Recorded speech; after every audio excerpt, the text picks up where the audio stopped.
കർത്താവേ, അരുളിച്ചെയ്താലും അടിയങ്ങൾ കേൾക്കുന്നു. വാത്സല്യ മക്കളെ, ശാരീരിക സഹനങ്ങളും ദുരന്തങ്ങളും തിക്താനുഭവങ്ങളും എൻ്റെ മക്കളിൽ നിരാശയും മടുപ്പുമാണ് ഉണ്ടാക്കാറുള്ളത്. എന്തിനാണ് ദൈവമേ എനിക്ക് ഈ സഹനങ്ങളെന്നാണ് മക്കൾ എപ്പോഴും ചോദിക്കുന്നത്. ജീവിതത്തിലെ കഷ്ടതകളും ദുരന്തങ്ങളും കൊണ്ട് എന്തെങ്കിലും നന്മയുണ്ടാകുമെന്ന് ആരും ചിന്തിക്കാറില്ല. എന്നാൽ സത്യം എൻ്റെ മക്കൾ മനസ്സിലാക്കണം. ജീവിത ദുരന്തത്തിലെ ദുരനുഭവങ്ങളിൽ നിന്ന് നന്മ വിരിയുമെന്ന് ചിന്തിക്കാനും പ്രത്യാശിക്കാനും എൻ്റെ മക്കൾക്ക് കഴിയാത്തതുകൊണ്ടാണ് അത്തരം പ്രതികൂല സാഹചര്യങ്ങളിൽ എന്നോട് നന്ദിയുള്ളവരായിരിക്കാൻ മക്കൾക്ക് കഴിയാത്തത്. മക്കളെ, സഹനങ്ങൾ ഭാരവും ക്ലേശവും ഉണ്ടാക്കും. അതൊരിക്കലും നല്ലതായി നിങ്ങൾക്ക് തോന്നില്ല. പക്ഷേ ക്ഷമയും പ്രതീക്ഷയും ശരിതെറ്റുകളെപ്പറ്റിയുള്ള തിരിച്ചറിവുമൊക്കെ നിങ്ങൾ നേടുന്നത് പ്രതിസന്ധികളെ അതിജീവിക്കുമ്പോഴാണ്. ഈ യാഥാർത്ഥ്യം എൻ്റെ പല മക്കൾക്കും അറിയില്ല. നിനക്ക് പരിഹരിക്കാൻ കഴിയാത്ത ജീവിത പരീക്ഷണങ്ങളുടെ തടവിലായിരിക്കുമ്പോഴാണ് നീ ക്ഷമ പഠിക്കുന്നത്. കാരണം പ്രശ്ന പരിഹാരത്തിന് കാത്തിരിക്കുകയല്ലാതെ മറ്റൊരു വഴിയും നിനക്കുണ്ടാവില്ല. എല്ലാ വാതിലും നിന്റെ മുമ്പിൽ അടയ്ക്കപ്പെട്ടിരിക്കും. ഒച്ച വച്ചിട്ടും വൈകാരികമായി പ്രതികരിച്ചിട്ടുമൊന്നും യാതൊരു പ്രയോജനവും ഉണ്ടാവില്ല. ഒടുവിൽ പരീക്ഷണങ്ങളുടെ തീച്ചുളയിൽ നിന്നും ഞാൻ നിന്നെ വിടുവിച്ചു കഴിയുമ്പോൾ ഒരു വലിയ സത്യം നീ മനസ്സിലാക്കും.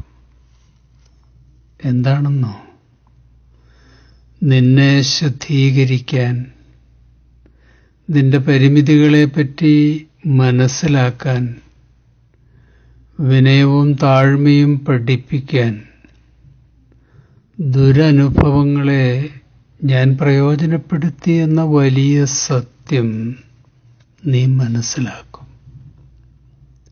ഈ തിരിച്ചറിവുകൾ നിനക്ക് പറഞ്ഞു തരാൻ മറ്റെന്ത് വഴിയാണ് കുഞ്ഞെ എൻ്റെ മുമ്പിലുള്ളത്?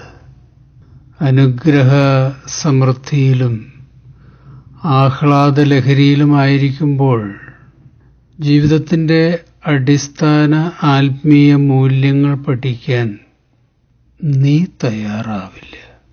എത്ര പറഞ്ഞാലും കേൾക്കുകയുമില്ല. നിന്നെ പഠിപ്പിക്കാൻ എനിക്ക് കഴിയുകയുമില്ല. എൻ്റെ വിശ്വസ്തതയും ജ്ഞാനവും എൻ്റെ മക്കൾ മനസ്സിലാക്കുന്നത് അവർ സഹനത്തിൻ്റെ വഴിയെ നടക്കുമ്പോഴാണ്. ജീവിത ദുരന്തങ്ങളിലാണ് എൻ്റെ മക്കൾ എൻ്റെ പ്രോമിസുകൾക്ക് വില കൽപ്പിക്കുന്നത്. കാണാപ്പാഠം പഠിച്ച വചനങ്ങളിലെ എൻ്റെ വാഗ്ദത്തങ്ങൾ തിരിച്ചറിയുന്നതും എന്നോട് ആവശ്യപ്പെടുന്നതുമൊക്കെ ദുരന്ത സംഘർഷങ്ങളുടെ കൂരിരുട്ടിൽ നീ നിസ്സഹായനാകുമ്പോഴാണ്. ജീവിത ദുരന്തങ്ങളിൽ നിന്നും പാപബന്ധനങ്ങളിൽ നിന്നും ഞാൻ എൻ്റെ മക്കളെ അത്ഭുതകരമായി വിടുവിക്കുമ്പോൾ എൻ്റെ മക്കൾ നേടുന്ന വിസ്മയ ദാനങ്ങൾക്കായി നന്ദി പറയണം. അത്തരം സമയങ്ങളിലാണ് നിങ്ങൾ വിശ്വാസത്തിൽ ഉറയ്ക്കുന്നത്. ക്ഷമയും പ്രത്യാശയും പഠിക്കുന്നത്. എന്നോടൊപ്പം നടക്കുമ്പോൾ സ്വന്തം ബലഹീനതയെപ്പറ്റി ഭാരപ്പെടേണ്ട കാര്യമില്ലെന്ന് നിങ്ങൾ മനസ്സിലാക്കുന്നതും സഹനങ്ങളിൽ എൻ്റെ കൈപിടിച്ച് നടക്കുമ്പോഴാണ്.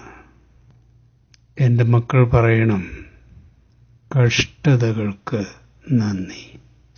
ബലഹീനതയിലാണ് ഞങ്ങൾ ശക്തരാകുന്നത്.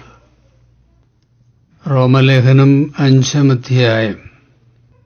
കഷ്ടത സഹിഷ്ണുതയെയും, സഹിഷ്ണുത സിദ്ധതയെയും, സിദ്ധത പ്രത്യാശയെയും ഉളവാക്കുന്നു എന്നറിഞ്ഞ് നാം കഷ്ടങ്ങളിലും പ്രശംസിക്കുന്നു.